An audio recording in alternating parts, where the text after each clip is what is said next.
ప్రభువైన యేసుక్రీస్తు నామమున అందరికీ శుభాభివందనములు తెలియజేసుకుంటున్నాను.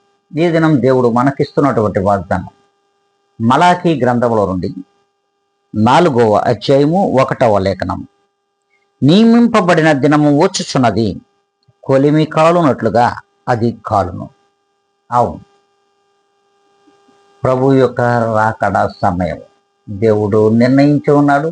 అటు నియమింపబడిన ఆ సమయము వచ్చినప్పుడు దేవునికి లోబడని బిడ్డలకు శ్రమ,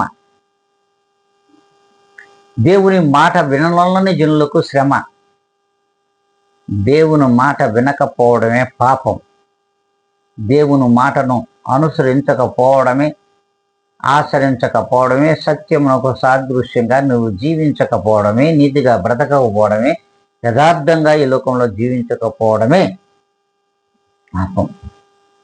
మరి నిర్ణయించినటువంటి దేవుడు నిర్ణయించిన కాలమున దేవుడు రాకడ సమీపించుతున్నది కనుక ఈ లోకములో అట్టి అవిధేయుడుగా బ్రతికినట్లయితే ఖచ్చితంగా నీవు ఎల్లకాలము కొలిమిలో కాల్తానే ఉంటావు.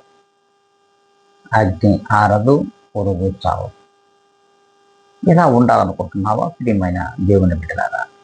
ఒక్కసారి నిన్ను నువ్వు పరిశీలించుకొని ఇప్పుడే ఈ దినమునందే ఇదే తగు సమయం, ఇదే సరైన సమయము. ఏ దినమునందైనను సమాధానమైన సంగతులను ఎరిగి దేవునికి దగ్గరగా జీవించినట్లయితే నీ జీవితం ధన్యకరమని దేవుని వాక్యం సెలవిస్తుంది. మరి దగ్గరగా జీవిస్తావో పొలిమిలో కాలుతావో అది నీ ఇష్టం. ఒక్కసారి దేవుని వాక్యమును మనం పరిశీలించుకొని ఈ వాక్యమును హృదయములో ఉంచుకొని ఈ దినము నుండి మనము బ్రతుకును ఈ లోకములో ఈడుస్తాం అనుకుంటే ఇప్పుడే తలలో ఉంచుకుందాం, కళ్ళు మూసుకుందాం, ప్రార్థనలో ఏకీపిద్దాం. పరిశుద్ధాత్మ దేవుడా, మీకు వందనాలు, కృతజ్ఞతలు. ప్రభువా, ఈ ఉదయకాల సమయమున నీ వాగ్దానము చేత మమ్మల్ని అందరితో కూడా మనము మాట్లాడావు.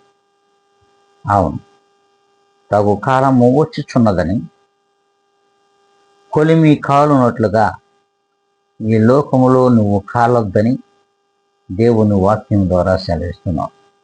ఇటు వాగ్దానమును వీక్షించుతున్న ప్రతి ఒక్కరిలోనూ మాలోనూ ఫలింపచేసి విశ్వాసపరులుగా మీలో జీవించుటకు కృప చూపమని బ్రతిమలాడుకుంటూ యేసు క్రీస్తు యొక్క గొప్ప ఉన్నతమైన నామంలో నన్ను నేను అతి మిక్కిలిగా తగ్గించుకొని అడిగి వేడుకొని ప్రార్థిస్తున్నాను మా తండ్రి.